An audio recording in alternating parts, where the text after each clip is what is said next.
இயேசு உங்களை நேசிக்கிறார். பிரியமானவர்களே, இந்த நாளில் ஆண்டவர் நம்மளோடு பேசும்படி வேதத்திலிருந்து ஒரு வசனத்தை கூட வாசித்து ஆண்டவர் நமக்கு கொடுக்கக்கூடிய வார்த்தையை பார்ப்போம்.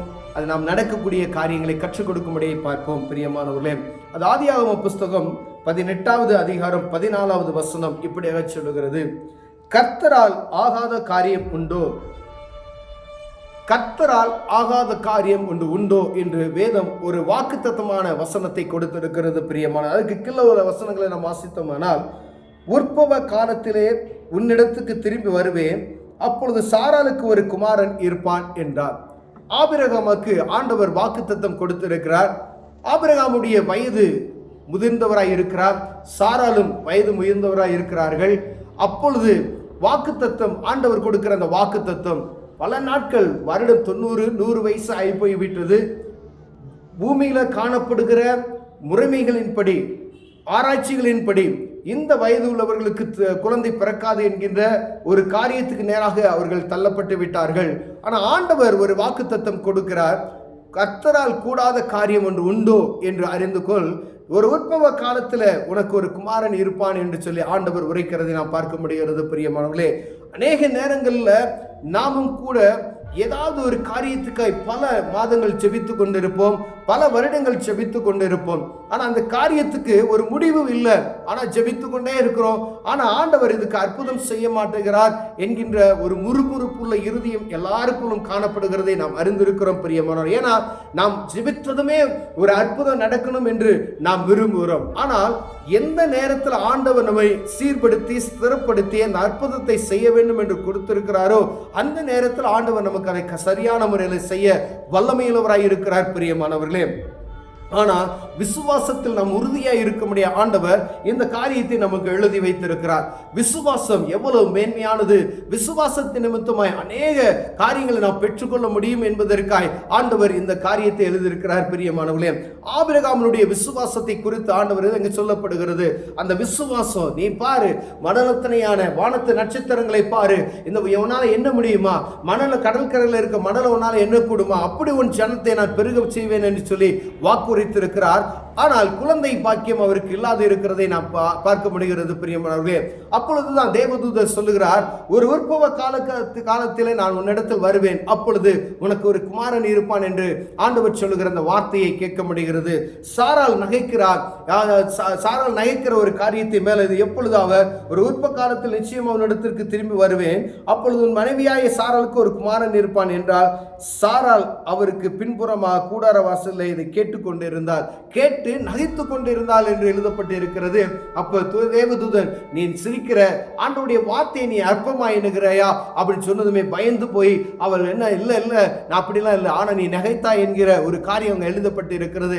நாமும் கூட அநேக நேரங்கள்ல இந்த மாதிரி சூழ்நிலைக்கு நேராய் நாம் அற்பமா எண்ணப்படும். யாராச்சும் நீ ஜெபம் போற, சேர்ச்சுன்னு போற, இப்படியே ஜெபித்து கொண்டே இருக்க, ஏது அற்புதம் உனக்கு நடக்கிறது? நீ டெய்லி ஜெபம் பண்ணி கொண்டுதான் இருக்கிற, என்ன ஆண்டவர் உனக்கு அற்புதம் செய்தார் என்று உங்கள் உறவினர்கள் கேட்கலாம், அநேகர் கேட்கலாம். பிரியமானவர்களே, ஆனா ஆண்டவர் சொன்ன வாக்குத்தத்தத்தை நிறைவேற்ற அவர் வல்லமையுள்ளவராய் இருக்கிறார், உண்மையுள்ளவராய் இருக்கிறார். அவர் பொய் சொல்வதற்கு அவர் ஒரு மனிதன் அல்ல. பிரியமானவர்களே, வாக்கு கொடுத்தவர் வாக்கு மாறாதவராய் இருக்கிறார். அவர் சொல்லுகிறார், கர்த்தரால் ஆகாத காரியம் ஒன்று உண்டோ என்று. ஆண்டவரால் கூடாத காரியம் ஒன்றும் இல்லை என்பதை நாம் முதலில் அறிந்து கொள்ள வேண்டும். பிரியமானவர்களே, மனிதன் பார்வைக்கு அது ஒரு பெரிய காரியம் போல தோன்றலாம். ஆனால் ஆண்டவருடைய பார்வைக்கு அவர் உருவாக்கினவர், அவர் சிருஷ்டிகர்த்தர், அவர் முன்பதாய் எல்லாமே ஒரு சின்ன காரியம் போல அவருக்கு தெரியும். அவர் சொல்லாகும், அவர் கட்டளையிட நிற்கும். பிரியமானவர்களே, எப்படிப்பட்ட காரியத்தை இருந்தாலும் சரி, ஒரு தேசத்தின் அதிபதியை தள்ளி ஒரு தேசத்துக்கு ஒரு அதிபதியை உண்டாக்க அவரால் முடியும். ராஜாக்களை தள்ளி ராஜாக்களை அமர்த்துகிறவர் அவர். பிரியமானவர்களே, ராஜாக்களுக்கு ஆண்டவர் அற்புதத்தை செய்கிறவர் அவர் தான். பிரியமானவர்களே, ராஜாக்களுக்கு ஞானத்தை கொடுக்கிறவர் அவர் தான். பிரியமானவர்களே, அவர் செய்வதற்கு முன்பதாக ராஜாக்களுக்கு அந்த காரியத்தை அறிவிக்கிறவரும் அவர் தான். பிரியமானவர்களே, ஒவ்வொரு காரியம் வேதத்தில் தெளிவாக எழுதப்பட்டு இருக்கிறது நாம் பார்க்கிறோம். விசுவாசம் எவ்வளவு மேன்மையானது என்பதை நாம் அறிந்து கொள்ளும்படியாய் இந்த காரியத்தில் ஆபிரகாம் காத்திருந்தார், புது பலனை பெற்றுக்கொண்டார். ஆனால் ஆபிரகாமினுடைய மனைவி காத்திருக்கிறதுக்கு அவளுக்கு சமயம் அல்ல, ஆண்டுடைய வார்த்தையை விசுவாசிப்பதற்கு அவளுக்கு நேரம் அல்ல. அதை அற்பமாக எண்ணப்படுகிற ஒரு காரியம் எழுதப்பட்டு இருக்கிறது. ஆபிரகாமுக்குள்ள காணப்பட்ட விசுவாசம் சாராளுக்குள்ள இல்லாது இருந்தது பிரியமானவர்களே. ஆனால் நாம் சோர்ந்து போகாதபடிக்கு மற்றவர்கள் சொல்லுகிற காரியத்தில் இந்த காரியம் நடக்காது, இப்படி செய்யுங்க இப்படி செய்யுங்க, முன்கூட்டி ஆண்டவருடைய சித்தத்துக்கு மாறாக நாம் நடக்கும் பொழுது அது நமக்கு நஷ்டமான காரியங்களாய் முடியும், அது வேதனையான காரியங்களாய் முடிகிறதுக்கு ஏதுவாய் இருக்கிறதை பார்க்க முடிகிறது. அன்று சாரால் அவசரப்பட்டது நிமித்தமாய் இன்று வரைக்கும் உலகமெங்கும் பரவி இருக்கிற ஒரு துஷ்ட மனிதர்கள் இருக்கிறதை நாம் பார்க்க முடிகிறது பிரியமானவர்களே. வாக்குத்தத்தம் பண்ணப்பட்ட வாக்குத்தத்தத்தின் பிள்ளைகளாகிய ஒரு ஜனக்கூட்டம் பூமியில நிரம்பி இருக்கிறார்கள். ஆனால் வாக்குத்தத்தத்துக்கு மீறின ஒரு ஜனக்கூட்டம் அவங்களையும் ஆண்டவர் ஆசீர்வதிப்பேன் என்று ஆகாருக்கு வாக்கு கொடுத்திருக்கிறார். ஆனால் துஷ்ட மனிதர்களாக இருப்பார் என்று சொல்லப்படுகிறது. விசுவாசத்தில் குன்று இழுவது நிமித்தமாய், விசுவாச குறைச்சல் உள்ளது நிமித்தமாய் நாம் செய்கிற காரியங்கள் நமக்கு அது சில நேரம் கண்ணியாய் வரும் என்பதை அறிந்து கொள்ளும்படி அழைக்கப்படுகிறோம். விசுவாசத்தில் ஆண்டவர் செய்வார் என்கிற விசுவாசம் உங்களுக்குள் காணப்படுமையினால் அந்த காரியத்தை குறித்து ஆண்டவர் எனக்கு இந்த காரியத்தை செய்வார் என்று உறுதியோடு செயல்படணும். ஒரு பிள்ளைக்கு உடல் சரியில்லை, ஒரு பிள்ளை இப்படி இருக்கிறார், என் மகள் சுகமாக்கி விடுவாள் என்று ஏதோ மேலோட்டமாய் ஜெபித்து போகிற ஒரு காரியம் ஒன்று இல்லாதபடிக்கு அந்த விசுவாசத்தில் உறுதியா இருக்கணும். அலைகிற மனசு அங்கும் எங்குமாய் நாணலை போல இல்லாதபடி விசுவாசத்தில் உறுதியுள்ளவராய் நாம் காணப்பட்டோமேனால் தேவனால் செய்யக்கூடாத ஒரு காரியம் ஒன்றும் இல்லை என்பதை நாம் அறிந்திருக்கிறோம். ஆனால் விசுவாசம் வரும்பொழுது நமக்குள்ள அலைபாய்கிற ஒரு எண்ணம் இருக்கும் பிரியமானவர்களே. இது நடக்குமா நடக்காதா, நடக்குமா நடக்குமா, இது யார் இந்த காரியத்தை நம் இருதயத்தில் வைப்பானா? பிசாசு தான் வைப்பான். ஆண்டவர் அற்புதம் செய்வதற்கு வல்லமையுள்ளவராய் இருக்கிறார்.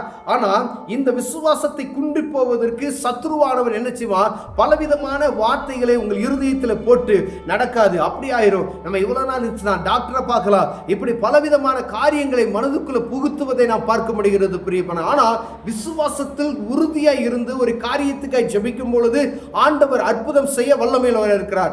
ஆண்டவரால் கூடாத காரியம் ஒன்றும் இல்லை என்பதை விசுவாசிக்கணும். அப்ப விசுவாசித்து இந்த காரியத்தை எனக்கு செய்து கொடுங்க ஆண்டவரே அப்படின்னு சொல்லி ஆண்டு தேவ சமூகத்தில் போய் கேட்கும் பொழுது ஆண்டவர் சில நேரங்களுக்கு உடனடியாக பதில் தருவார், சில நேரங்களுக்கு தாமதமாகும்.